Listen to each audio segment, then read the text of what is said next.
Après sa visite d'État dans l'indénié Djuablin, le président dans la capitale de l'Ifou ce matin pour célébrer la paix de Daoukro, premier anniversaire pour rendre hommage à l'initiateur, le président du PDCI, Henri Konan Bédié, et promouvoir le candidat unique du RHDP, Alassane Ouattara. Alassane Ouattara qui a animé hier le meeting de clôture de sa visite d'État dans l'indénié Djuablin à Abengourou. Information essentielle, la région a bénéficié d'un investissement de 150 milliards de francs CFA. Et au Burkina Faso, après une nouvelle journée de tractation hier à Ouagadougou, les médiateurs africains ont laissé entendre qu'un retour à une transition civile se profilait. Sur place, des négociations ont repris ce matin. Bonjour à tous. Commençons par cette interrogation. Qu'est-ce que l'expert comptable peut apporter à une économie émergente? Eh bien, pour répondre à cette interrogation, justement, notre invité du jour est Flan Oulaye, président de l'Ordre des experts comptables de Côte d'Ivoire. Il tentera de répondre à nos questions, mais avant, disons qu'après le dernier meeting à Abengourou, le chef de l'État a quitté ce matin l'indénié Djuablin pour la capitale de l'Ifou. Il va célébrer le premier anniversaire de la paix de Daoukro. Son départ avec Abou Sanogo. C'est ce dimanche 20 septembre que le président de la République, Alassane Ouattara, a quitté la région de l'indénié Djuablin. Avant son départ, le président de la République, chef suprême des armées, a eu droit aux honneurs militaires dus à son rang.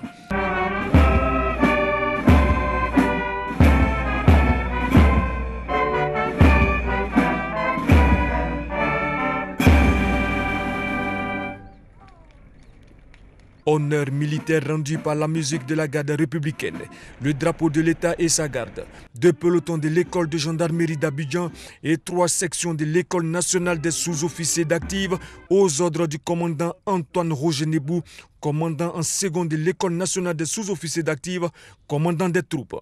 Après quoi, le chef de l'État Alassane Ouattara a mis le cap sur l'héliport. Un séjour dans l'indénié Djuablin très enrichissant. C'était un séjour merveilleux. Nous sommes ravis, la première dame et moi-même.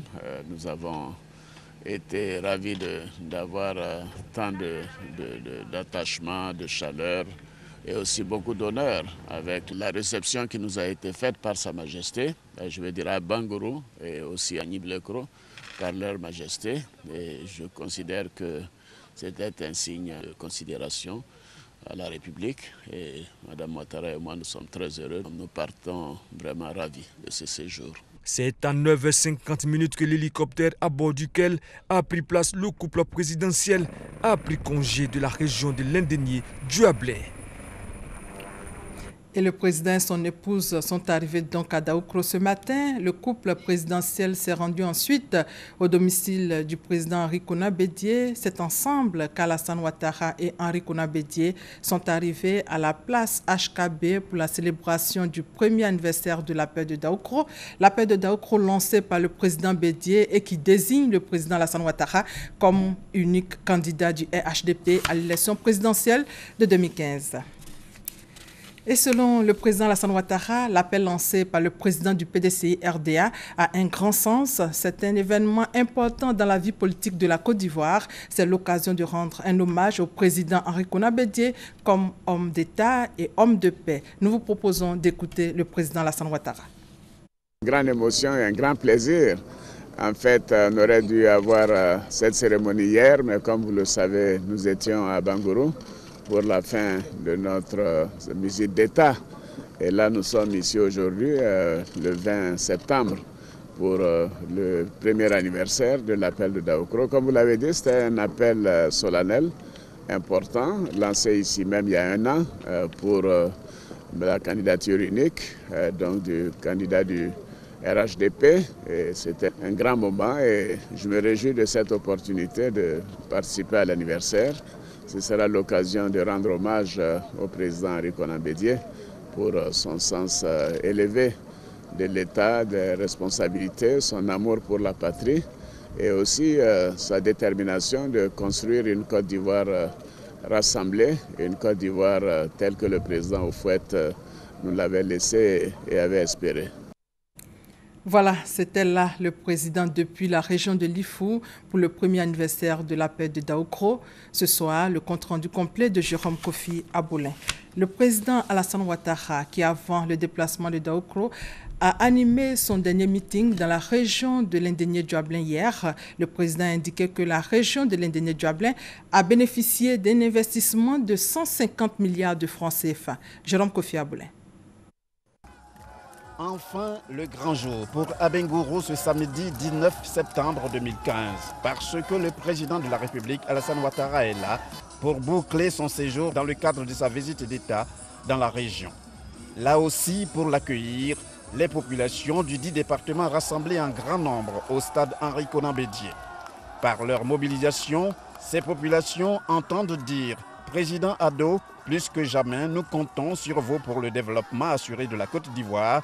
Président Ado, à jamais nous sommes avec vous parce que digne fils de l'Indénié-Djuablin. » Félix Houphouët-Boigny ne s'est pas arrêté en si bon chemin dans son attachement à Bangourou.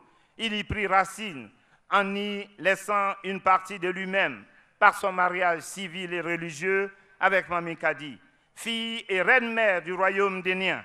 De ce mariage naquirent 5 enfants, Félix, Augustin, François, Guillaume et Marie Houphouët-Boigny, tous héritiers du trône d'Énien.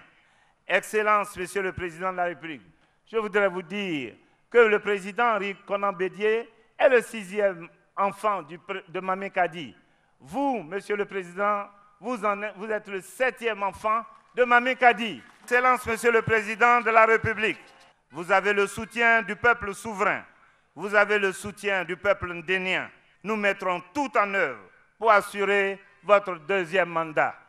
Excellence, Monsieur le Président de la République, en l'espace de 4 années, soit le temps d'un mandat présidentiel américain, vous avez rendu possible l'impossible. Vous avez transformé le désespoir en espoir. Vous avez fait d'un pays hier défiguré, marginalisé et infréquentable, une destination prisée. En effet, chef de l'État, président de la République, vous vous êtes érigé en véritable chef de travaux et avez fait de notre pays un vaste chantier. Aujourd'hui, les résultats sont là, probants. L'autoroute de Yamsokro, l'autoroute de Grand Bassam, les ponts Henri-Konan Bédié et Philippe Yassé, Grégoire.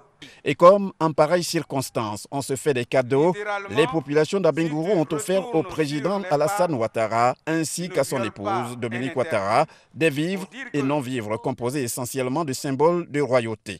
Le chef de l'État et la première dame ont offert à leur tour, en plus de la somme de 19 500 000 francs, différents types de véhicules destinés respectivement au renforcement de la capacité de l'administration générale et sécuritaire et faire face aux urgences sanitaires.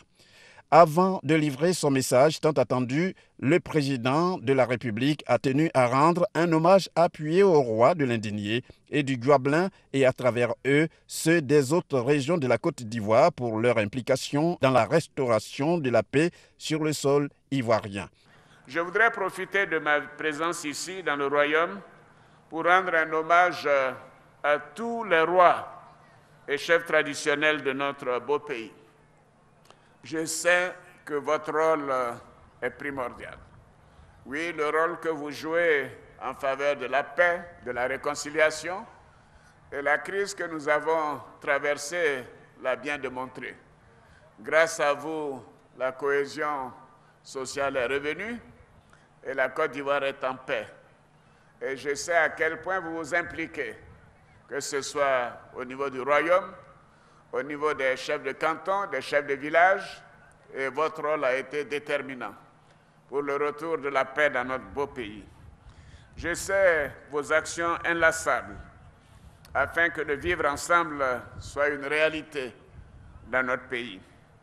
Votre participation dans le règlement pacifique des crises a été essentielle pour le maintien de la cohésion sociale. Et grâce à vous, maintenant, la Côte d'Ivoire est en paix. Merci, merci à vous, Majesté honorables et distingués chefs traditionnels. Outre les travaux de développement déjà effectués dans la région, notamment au niveau de l'éducation, la santé et l'électricité, le chef de l'État, au regard des doléances présentées, a promis d'engager un nouveau programme d'investissement. Nous allons poursuivre et même intensifier ces travaux. Pour ce faire, nous prévoyons un nouveau programme d'investissement dans la région de l'Indénié-Djuablin et dans le département d'Abangourou. Et nous avons l'intention d'investir 120 milliards de francs CFA, 120 milliards additionnels, en plus des 150 milliards qui ont déjà été investis. De nouveaux chantiers débuteront en 2016. 3 des doléances sont déjà prises en compte. Nous procéderons au bitumage de la route Apropronou-Kokonou, pont Abla-Kokou, oui, pour un coût de 21 milliards de francs CFA. Vous aviez dans vos doléances, là je peux déjà vous donner l'assurance. Je ne donne l'assurance que quand nous avons trouvé les financements. Nous procéderons aussi au bitumage de la route Abangourou, Bétier, Binois, Aboisseau. Oui, voilà, la côtière de l'Est. Je vous donne l'assurance que nous le ferons également. Et je prends aussi l'engagement qu'Abangourou aura son université. Et le président Alassane Ouattara d'indiquer que le gouvernement étant au travail, la région de l'Indénié-Djuablin ne sera jamais oubliée. Puis, faisant un clin d'œil aux jeunes, il a promis de continuer à œuvrer pour une nation en paix à travers des opportunités d'emploi en vue d'assurer leur avenir. Avant de quitter ses hôtes, le président de la République a dit partager entièrement leur joie liée à sa présence et les a remerciés pour l'accueil chaleureux dont il a été l'objet. Et vous l'avez entendu, sur place, le chef de l'État a exprimé sa gratitude aux populations de l'Indénié-Djuablin pour leur mobilisation exceptionnelle pour la belle ambiance. Le témoignage de Koné Pagassor. Le jour se lève sur la ville d'Abangourou et dans la cour royale, les préparatifs vont bon train. Il est 7h30. Notabilité, chef de village, de canton et commian. Tous sont présents pour accompagner Nanamboua Kwasi III, roi de l'Indénié, au stade pour le meeting de clôture du président de la République, Alassane Ouattara. Le peuple est avancé au terrain pour pouvoir recevoir son chef et recevoir ensemble le président de la République. La stratégie pour accompagner le roi de l'Indénié au stade terminé, la notabilité prend place à bord des cars. Après la cour royale, nous mettons le cap sur le centre-ville. Ici, le constat est clair. Rue presque déserte. Magasins, boutiques et marchés fermés. On ne doit pas vendre parce que c'est un grand jour aujourd'hui. On doit le respecter. Le calme dans les rues d'Abangourou nous pousse à nous rendre au stade Henri Konan Bédié. À environ 500 mètres, des populations motivées et mobilisées sont en rang. Elles sont impatientes de se trouver une place à l'intérieur. Le rang est long. C'est pour ça que je ne suis pas encore rentré. J'espère bien que je peux rentrer. Les tout petits également ne veulent pas se faire compter l'événement. Je vais aller regarder le président Alassane Ouattara. Je ne l'ai jamais vu. Je vais le voir aujourd'hui. Forte mobilisation des populations de l'Indénié-Djuablin. Difficile pour ces véhicules de se frayer un passage. Moment difficile également pour ces agents de défense et de sécurité.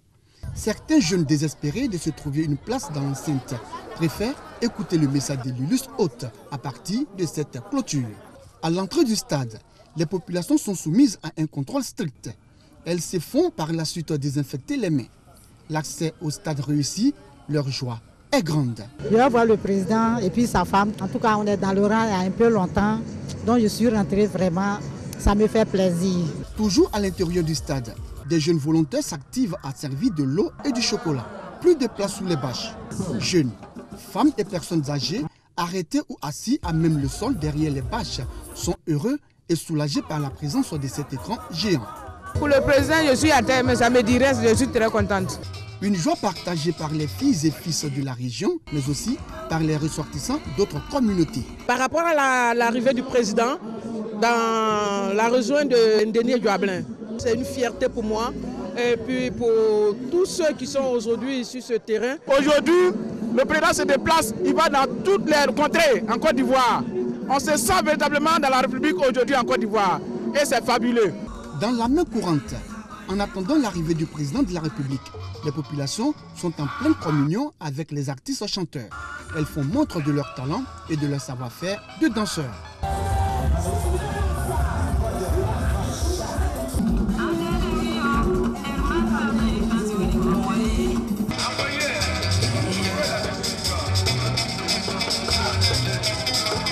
À 11h, lorsque le chef de l'État fait son entrée au stade Henri Konan Bédié d'Abengourou, la joie est totale.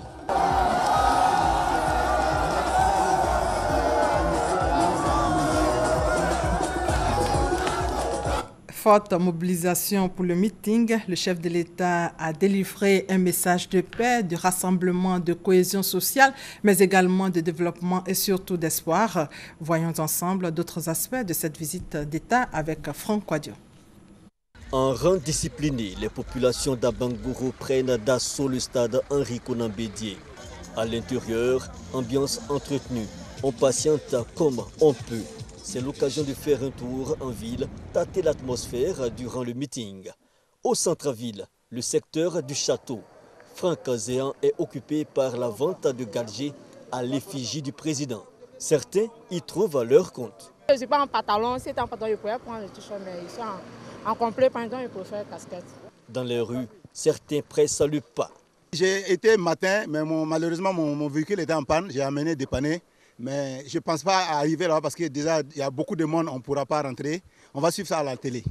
À Cafétou, quartier périphérique, ces sœurs jumelles sont devant leur poste téléviseur. Elles préfèrent suivre l'événement à domicile. Dans les années 2010, il était de passage Pata à Niablé. Je lui avais donné une fleur et je lui ai souhaité bonne chance. Ça me fait plaisir de le voir aujourd'hui. Donc j'ai hâte de le retrouver et lui faire une grosse bise. Cas similaire pour Dia Oufoué. Ce vitrier a rangé ses outils. Il attend beaucoup de la visite du docteur Alassane Ouattara. Ce meeting, on devrait tous assister parce que hier même, avant son arrivée, le monde qui était sorti, on a vu que si on se rendait sur les lieux, ça allait être encore plus compliqué. Donc on a préféré suivre ici en direct, comme ici c'est au bord de la route là, venu à l'atelier. Comme on se retrouve ici pour suivre ça directement. À domicile ou dans les ateliers, voire dans les kiosques, on suit le meeting final comme on peut. Les yeux pleins d'espoir, ils sont nombreux qui disent être repartis chez eux à la fin du meeting, rassurés. Et avant le meeting d'Abengourou, le deuxième meeting du chef de l'État, c'était à Bétié. Le chef de l'État, Alassane Ouattara, a à nouveau lancé un appel à la jeunesse afin que celle-ci ne se laisse pas manipuler. Ali Djarasouba. Deuxième étape de cette visite d'État dans l'indénié Djoablin, la place Henri Konan Bédié de Bétié a accueilli le meeting du chef de l'État. À la tribune, plusieurs messages sur fond de reconnaissance et de soutien à Alassane Ouattara. Vous rassurer de notre soutien et de notre adhésion totale à l'appel de Daourou, la population de Bétié vous promet 100% de voix pour votre réélection au premier tour à l'automne prochain. Outre l'amélioration des infrastructures routières, Bétié aspire à d'autres avancées sociales. L'approvisionnement de Bétié en eau potable à partir de la Komoué. L'approvisionnement des autres gros villages du département, l'électrification des derniers villages du département, à savoir Atiekro, Kwamekro, Diakonakro, Akakro et Tanokro. L'extension du réseau électrique à tous les nouveaux quartiers de Bétié et des gros villages du département. Le déclassement d'une partie de la forêt pour permettre la culture de produits vivriers qui font cruellement défaut dans tout le département. La mise en place d'un mécanisme qui puisse garantir un prix de l'EVA rémunérateur pour les planteurs. La reprise des travaux de construction de la route reliant Aboisseau à Abengourou avec une bretelle d'Aprompron à Abradinou. Ces vœux des populations seront pris en compte et trouveront solution. Assurance donnée par le président de la République qui a aussi invité à consolider la paix. Nous prévoyons dans le cadre du programme national de développement 2016-2020 la réhabilitation et la mise aux normes de l'hôpital général de Bétié. Nous venons également de signer un accord de prêt de 15 milliards de francs CFA avec la BADEA la Banque arabe pour le développement économique, pour le renforcement du système d'alimentation en eau potable de la ville d'Abangourou et des villes environnantes. Donc, votre doléance a été prise en compte. Béthié comme Agnibilekro auront donc l'approvisionnement en eau potable. Nous avons aussi engagé la réhabilitation et la construction d'infrastructures routières dans le département de Béthié. Nous avons à cet égard lancé les travaux de construction du pont de Béthié pour un montant de 6 milliards de francs CFA. Et ceci permettra de désenclaver Béthié. Nous avons également les travaux de réhabilitation de la voie Zopé-Pont-Komoé qui sont en cours, ainsi que l'axe Abangourou-Agnibilekro et le bitumage de la voirie de Béthié. Voyez-vous, vos doléances sont prises en compte. Béthié a reçu des dons de l'État, des véhicules aussi, des dons en numéraire à hauteur d'un peu plus de 16 millions de francs CFA. En retour, le président de la République a reçu plusieurs présents de Béthié, dont des attributs royaux. Et comme dans toutes les visites d'État, il y a toujours eu une conférence de presse pour faire le point en clair, le bilan de la tournée, la synthèse de la rencontre du président avec les journalistes à Abengourou avec Viviane Aimé. Au cours de la traditionnelle rencontre qu'il a avec la presse au terme de ses différentes visites d'État dans les régions du pays, le président de la République s'est réjoui des nombreuses réalisations déjà entreprises dans le cadre de son programme de développement pour la région de l'Indénié du Hablin. Cette visite était l'occasion pour moi de faire un état des lieux des travaux que nous sommes en train de réaliser. Et à cet égard, nous avons déjà engagé près de 150 milliards de francs CFA d'investissement dans la région, dans les secteurs de l'eau, de l'électricité, de la santé ou encore des infrastructures. J'ai indiqué le jeudi à Agnibilekro que j'étais mécontent de constater que les travaux engagés dans la région, notamment le renforcement de l'axe Agnibilekro à Bangourou, n'avançait pas suffisamment vite, en tout cas pas aussi vite que je l'aurais souhaité. J'ai donc instruit le gouvernement et le Conseil des ministres de prendre toutes les dispositions et de trouver tous les financements afin de respecter nos engagements dans les meilleurs délais, car je tiens à continuer de respecter les engagements pris à l'endroit de nos concitoyens et que cela ne soit pas entravé par la bureaucratie et la lenteur dans certains ministères. Nous avons aussi, à l'occasion de cette visite, relevé les besoins des populations, les besoins nouveaux. Cela est essentiel afin de mieux évaluer les nouveaux chantiers à démarrer au cours des prochains mois et des prochaines années. Alors, malgré les importants investissements réalisés, il reste encore beaucoup à faire dans le développement de cette région qui, je dois dire, a été longtemps délaissée. C'est pourquoi nous prévoyons un investissement additionnel de 120 milliards de francs CFA au cours des prochains mois 2015-2016. Pour les 150 milliards d'investissements, nous avons le bitumage de l'axe Abangourou-Agnibilekro pour 33 milliards de francs CFA, le bitumage de l'axe Pont-Komoé à Bangourou pour 20 milliards de francs CFA, le pont de Béthié, le bitumage de 7 km de voirie à Bangourou, les travaux d'électrification pour 7 milliards de francs CFA, ce qui ferait passer le taux de couverture de 51% à 75%.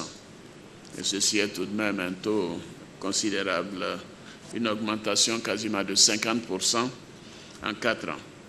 Alors, la lenteur des travaux, vous savez, la difficulté pour certains programmes, notamment dans le cadre du PPU, nous avons voulu donner la possibilité aux entreprises ivoiriennes d'avoir des marchés, de se développer, mais malheureusement, ceci aussi à cause des retards, Mais maintenant, nous avons identifié les entreprises et j'ai demandé que dorénavant, on puisse avoir un dialogue avec ces entreprises, qu'il y ait des mises en garde, que des entreprises se mettent ensemble si elles sont de taille insuffisante pour un certain nombre de travaux. D'autres préoccupations lui ont été soumises par les journalistes, à savoir son message à l'adresse des planteurs de cette grande zone anciennement acquise à la culture du café-cacao et aujourd'hui résolument tournée vers la culture de l'EVA. Et aussi sa position vis-à-vis de la demande formulée par l'opposition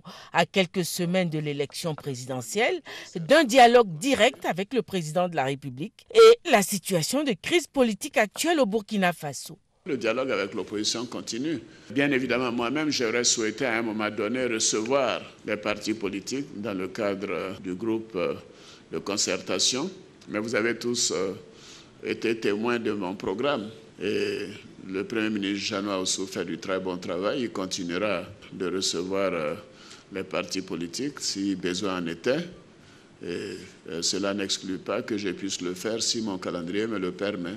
Dans le cadre de ce dialogue politique, plusieurs points ont été évoqués depuis bientôt 2 ans, même plus, et des progrès considérables ont été faits en matière de libération de prisonniers. Mais je crois qu'il ne faut pas confondre les personnes responsables de tentatives de déstabilisation et ce que vous appelez, vous, les prisonniers politiques. En tout cas, les responsables des partis politiques qui étaient détenus en raison de la crise post-électorale ont maintenant tous été jugés. Certains sont en liberté, certains ont été condamnés. Donc voilà la situation. Ceux qui restent en prison sont en réalité la plupart des personnes qui ont attaqué des commissariats, qui ont attaqué les camps militaires et ainsi de suite, qui ont été pris. Pour le dégel des comptes politiques, il y a également eu un progrès considérable. Un très grand nombre de comptes ont été dégelés. Pour les comptes qui demeurent gelés, ceci a trait aux enquêtes qui sont en cours. Vous savez, on veut construire un état de droit. Il faut faire les choses selon le droit. Si une personne a été jugée et n'est pas reconnue donc comme coupable, il est clair que son compte doit être dégelé aussitôt et c'est ce que nous faisons. Notez également que de nombreux cadres qui étaient détenus après la crise post-électorale, qui ont été donc libérés, ou provisoirement ou définitivement, ont retrouvé leur fonction au niveau de l'administration. Ce sont des choses à noter également. Vous savez, dans beaucoup de pays, des gens comme ça ne sont même pas autorisés à reprendre le travail, mais nous les avons autorisés à reprendre leurs fonctions. Je prends comme exemple l'ancien recteur de l'université, l'ancien Premier ministre Akembo et d'autres personnes. La situation au Burkina Faso, nous tenons beaucoup à la paix au Burkina Faso. Nous voulons des élections apaisées, des élections transparentes et des élections donc démocratiques. Nous l'avons dit à plusieurs occasions, à l'occasion de la visite du président Kafando le 31 juillet, à l'occasion du sommet des chefs d'État de la CEDEAO qui a eu lieu le samedi 12 à Dakar.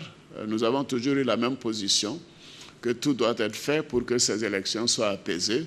Et notre position n'a pas changé. Nous souhaitons des élections apaisées, transparentes et démocratiques. Fin samedi d'une visite d'État entamée jeudi 17 septembre dans l'indénié Djuablin et qui a démontré la reconnaissance de cette région à son action en 4 ans de gouvernance à la tête de la Côte d'Ivoire. Et justement, aux côtés de son époux dans cette visite d'État, la première dame rend les femmes de plus en plus autonomes grâce au Fonds d'appui aux femmes de Côte d'Ivoire. Les temps forts à Bengourou avec Thomas Gessambi. Que de la ferveur à Bengourou. À leur rendez-vous avec la première dame de Côte d'Ivoire, Dominique Ouattara. C'est un véritable hommage que les femmes de l'Indénié rendent à la solidarité et à la générosité. Leur hôte de marque, l'épouse du chef de l'État, les visite pour la 2e fois en moins d'1 année. Et toujours de la meilleure des manières. Mais cette fois, l'envergure du don est plus qu'impressionnante.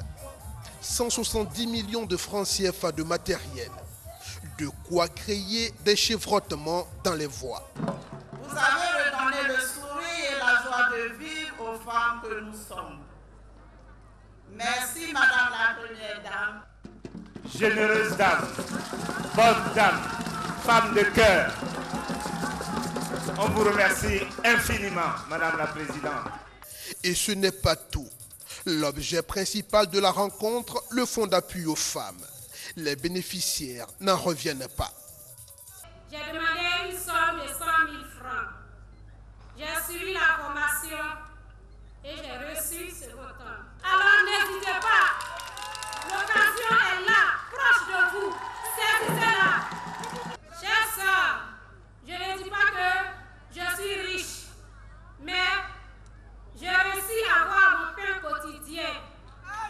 Témoin des bons qualitatifs dans la vie de ces femmes, à partir de l'initiative FAFSI, la ministre Désirée Anne Ouloto, ministre de la Femme, loue le mérite de Dominique Ouattara avant de faire des prières. Madame la Première Dame a fait des dons. Elle veut toujours le meilleur pour les femmes. Alors je vais vous demander deux choses.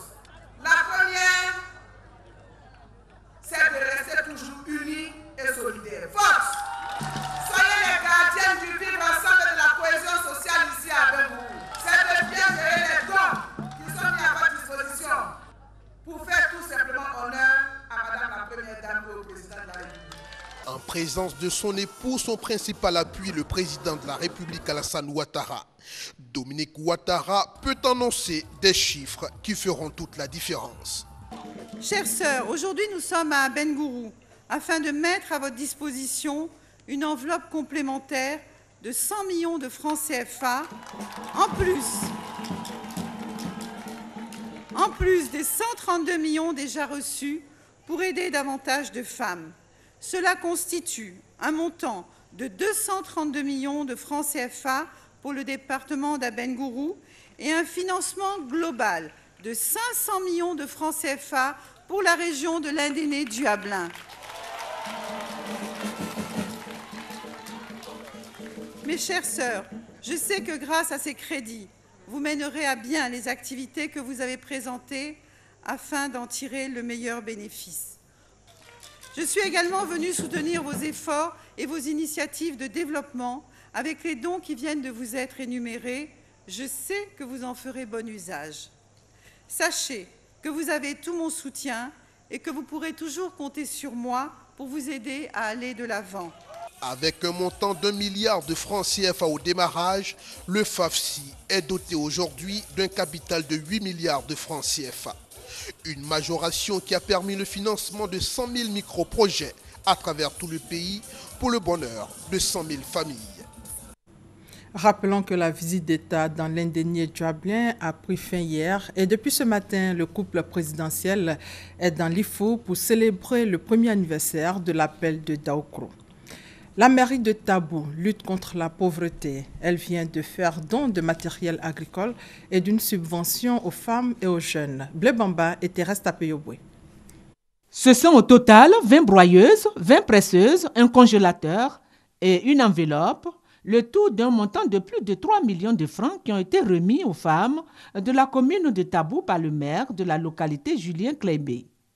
Ce don s'ajoute au fonds d'aide aux jeunes et aux femmes d'un montant de 10 millions de francs mis en place par la mairie de Tabou dans le cadre de sa politique de lutte contre la pauvreté. Il s'agit pour les autorités municipales de Tabou de permettre aux femmes et aux jeunes de monter des projets, d'initier des activités génératrices de revenus et de sortir ainsi de la dépendance et de l'oisiveté. Cette action de la mairie de Tabou est à encourager parce que les jeunes et les femmes constituent un maillon essentiel du développement local.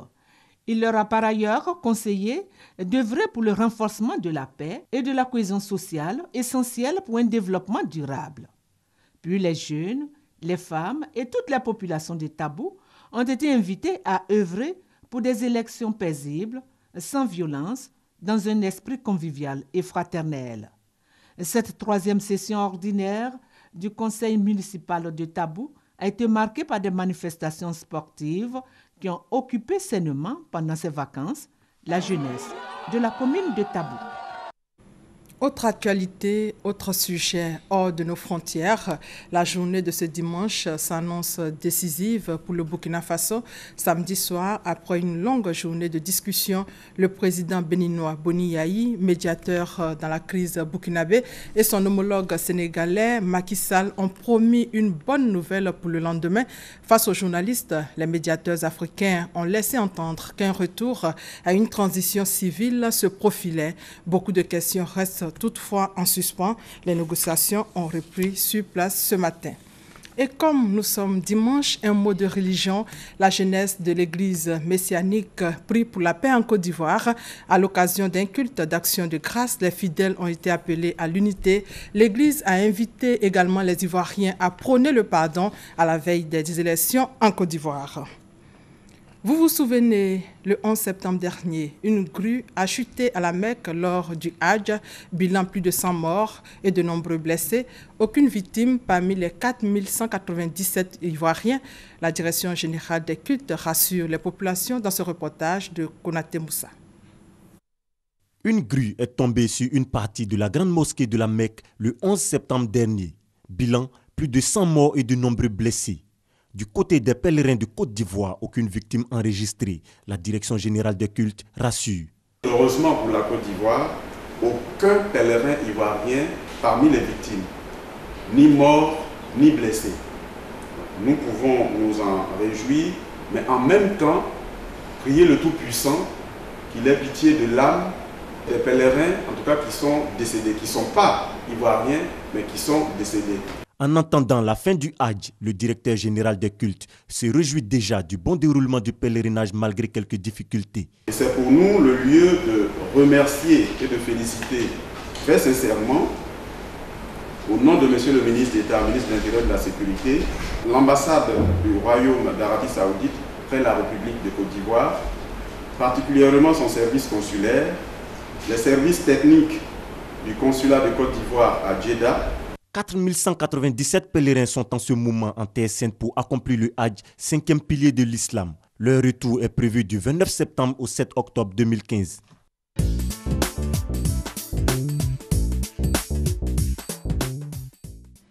Place au magazine du dimanche qui parlera aujourd'hui économie. Notre invité est Flan Oulaï. Il est le président de l'Ordre des experts comptables de Côte d'Ivoire. Bonjour, Monsieur Flan.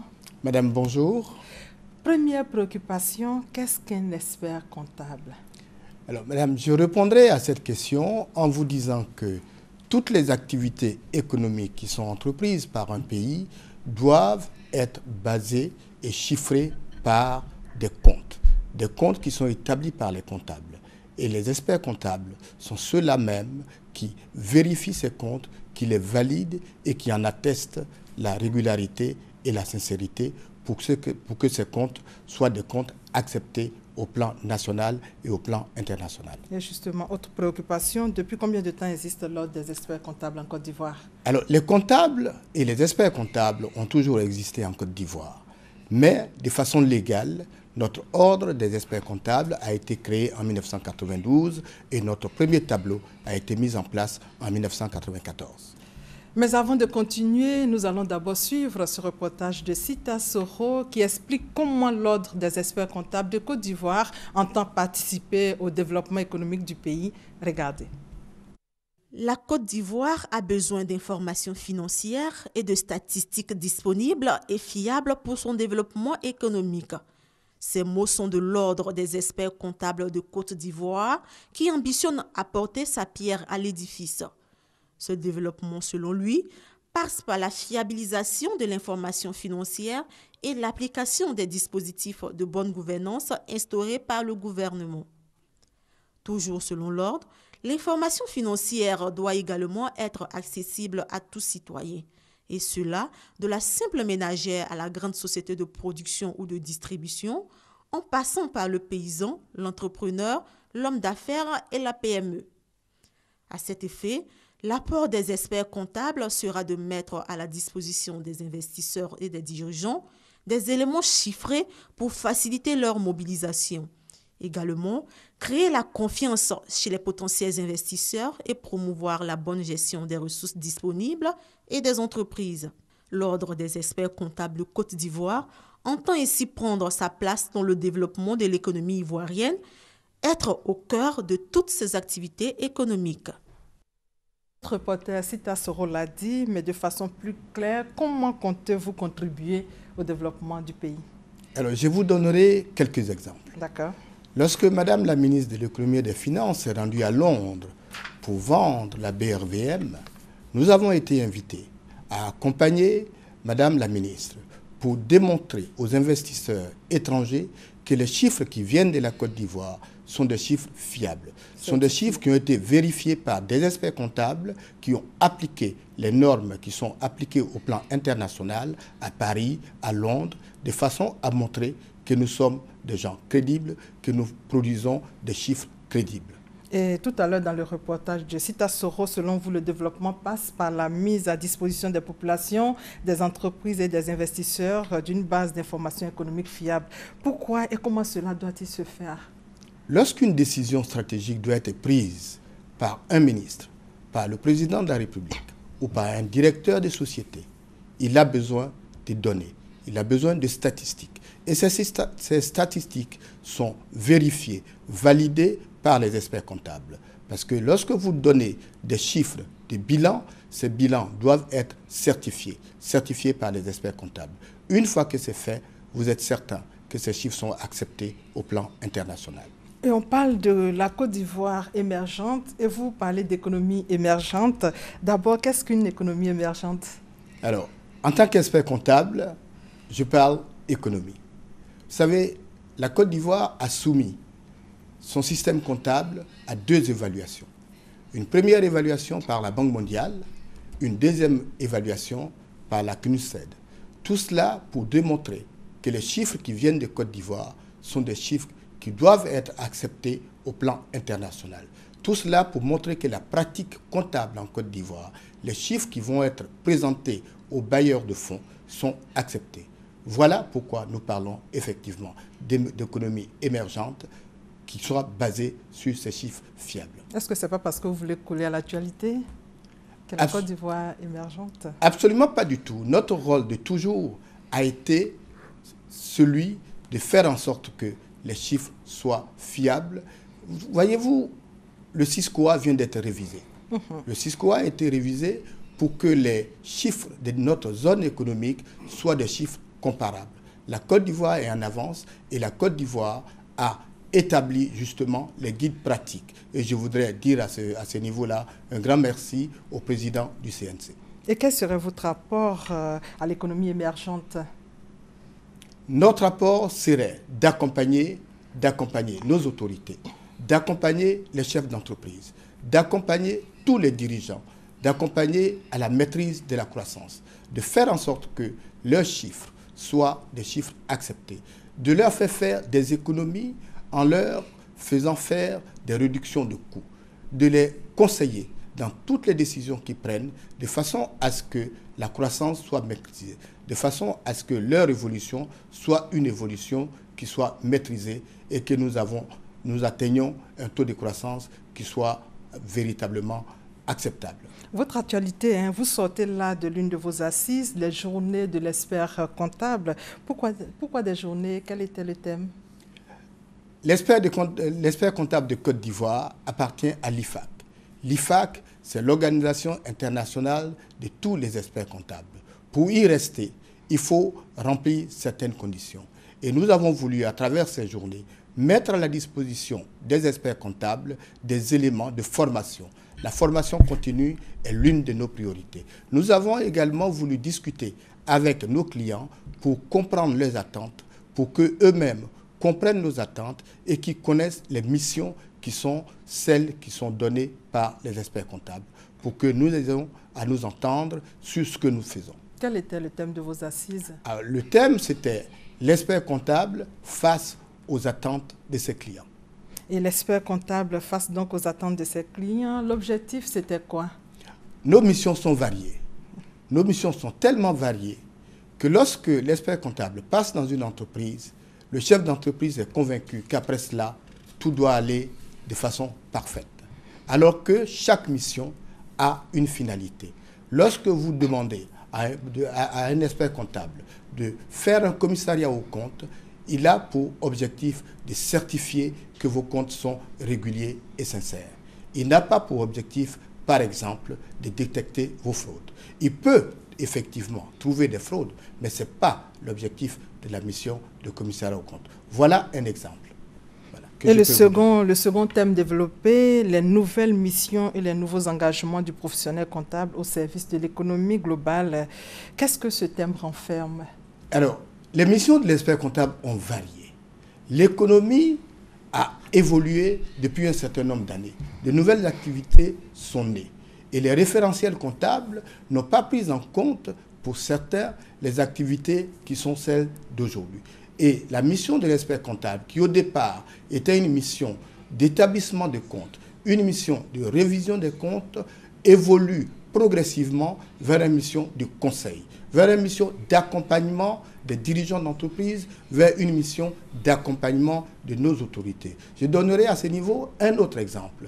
Lorsque le ministère du Budget a pris des dispositions pour mettre à la disposition des entreprises les instruments de la bonne gouvernance, l'expert comptable est avec le ministère du Budget pour justement faire en sorte que les instructions soient appliquées et décider de la façon d'appliquer ces instructions de façon acceptable par tous. Quel bilan dressez-vous aujourd'hui après vos activités? Nous avons été satisfaits. Satisfaits de la présence massive des étudiants, de la présence massive de nos clients, de la présence également des experts comptables à qui je dis merci. Mais nous avons été encore d'autant plus satisfaits que Madame la ministre de l'Économie et des Finances est venue elle-même nous aider, nous accompagner et nous encourager. Et nous sommes prêts à accompagner l'État, nous sommes prêts à accompagner les clients, nous sommes prêts à accompagner les étudiants pour leur donner l'envie de devenir des experts comptables, ceux qui demain vont évaluer les chiffres de la Côte d'Ivoire. Merci M. Flan Oulaï d'être venu sur notre plateau. Je rappelle que vous êtes le président de l'Ordre des experts comptables de Côte d'Ivoire. Et comme on parle sans cesse d'une Côte d'Ivoire émergente, on a cherché à comprendre ce que l'Ordre des experts comptables peut apporter à cette dynamique. L'émergence de la Côte d'Ivoire à l'horizon 2020 veut cher au cœur du chef de l'État. Merci pour votre contribution. Merci, madame. Disons pour terminer que demain, c'est la rentrée des classes en Côte d'Ivoire. Bonne rentrée scolaire à tous et merci de votre fidélité.